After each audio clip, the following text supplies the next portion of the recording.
Let me show you how the top 1% of local Puerto Ricans invest their money in real estate on the island of Puerto Rico. Look, I've done over 200 deals on the island of Puerto Rico, but I'm still a small fish compared to the big guys. In this video, I'm going to show you how the top 1% invest their money and how you can do the same and copy them even if you're broke. The top 1% of real estate investors anywhere, but especially on the island of Puerto Rico, they don't just buy real estate.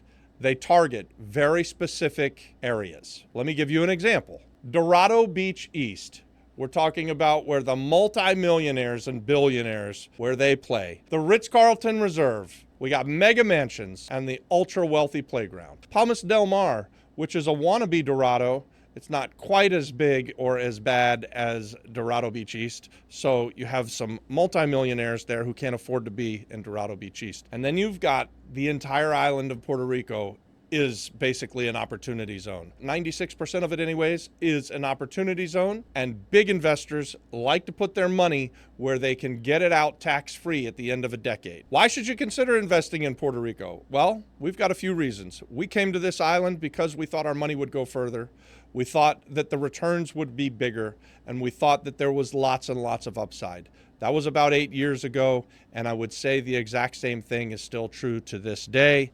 Only we're in a better economy for the island of Puerto Rico. There's less supply, so that means that when you can find something that needs a whole bunch of value add, you're going to have even more upside, so your money still goes a lot further, you still get very high returns, and you still have massive upside. Now, you're probably thinking, because of my examples, things like, oh, I can't afford to buy houses in Dorado Beach East, or I can't even afford to buy houses in Condado or Palmas del Mar. And here's the really good news.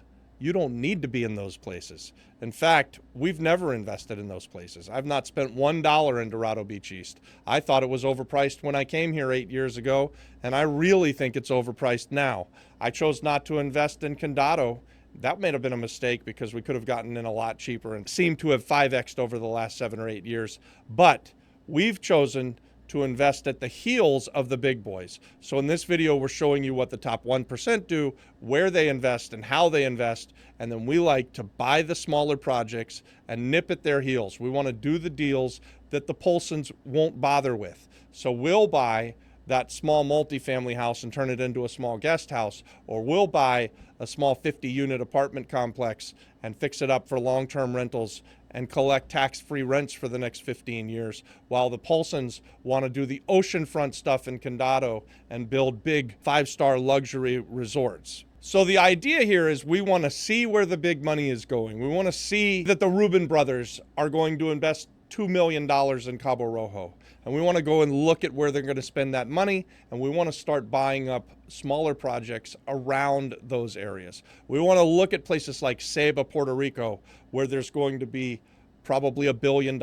spent in Roosevelt roads. And we want to buy up some rental properties around that area, knowing that there's going to be lots of jobs, knowing that there's going to be lots of tourism. So these are going to be indicators that all ships rise in a rising tide. And when the big players come in and they spend massive amounts of monies in the different parts of the island. Ponce could be another one where we're seeing the cruise ships come in.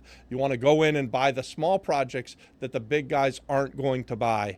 And you want to do basically the same thing that they're going to do. Let them do all the work. So they've already decided that they can invest a couple $1 billion in Cabo Rojo, and that if they build it, they will come. And they're going to create a Dorado Beach East, if you will, in Cabo Rojo. So you could buy up a slew of rental properties, knowing that the people are going to want to move there for the higher paying jobs, and that the ultra wealthy are going to move there because the Rubin brothers have built paradise for them. Here's how the top 1% check out a deal before they drop millions, and how you can do the same thing on a smaller scale. Step 1, track institutional movements. You're going to want to watch for press releases and news reports, things that are indicating where the big money is about to be invested. Number 2, you know the big boys are going to be checking out the fundamentals. They're going to be looking at growth patterns. They're going to be looking at how the infrastructure is. They're going to be deciding whether or not the local municipality is a worthwhile investment or not. Step 3, legal checks. And this is just common sense investment 101.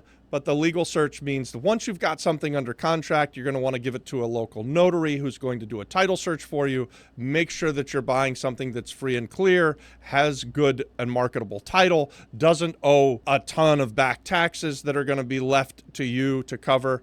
Just be careful of that. The big boys never let that catch them, and you don't want to be caught up in that either. A lot of small investors will tend to skip this step. Maybe they do a handshake deal and they get themselves into a project that they didn't check all of title work, they didn't dot all the I's and cross all the T's.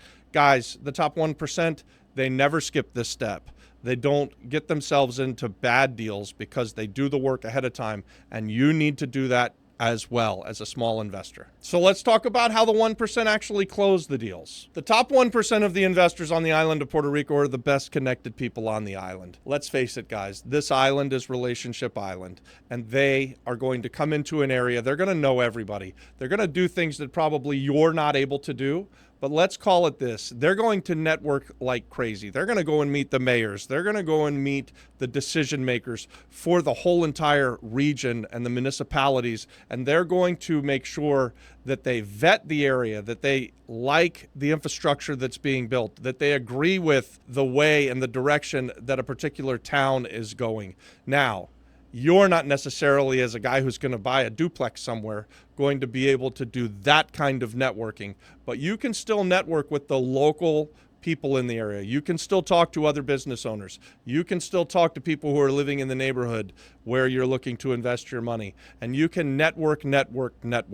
This will help you to find profitable partnerships and to stay safe when you're investing in new areas. One of the top 1% investors is about to drop millions of dollars. It's a very good indication that they've done the vetting for you and that they've already networked with all of the really powerful decision makers. But you can go to the townspeople, you can go to the locals who can tell you what the real scoop is, the word on the street. So now let's talk again about real estate investing 101 and making smart offers.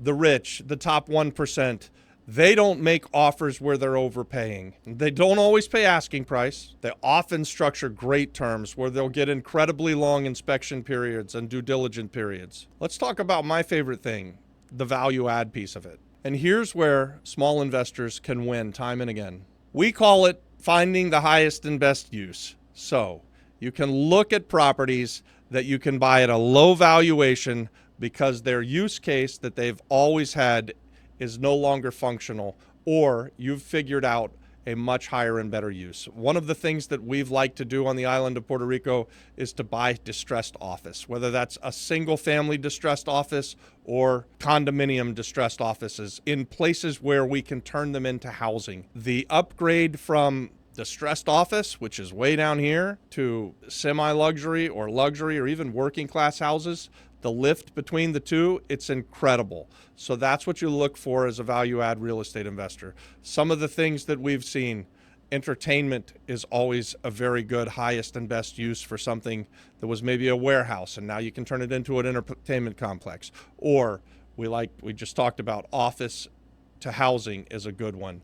Or distressed slumlord housing that somebody has abandoned and left sitting distressed and decayed and turning it into a small guest house. That's an incredible lift, and there's a lot of value that's added, and it doesn't take that much more to renovate it back to be a 4-family home or to renovate it to be a 7-unit guest house and put it through Act 60 and get 40% tax credits. So all of these ideas where you can figure out what the highest and best use is, buy something on the low valuation, and then recreate it up to the highest and best use, we call that forcing the equity through value add real estate investing.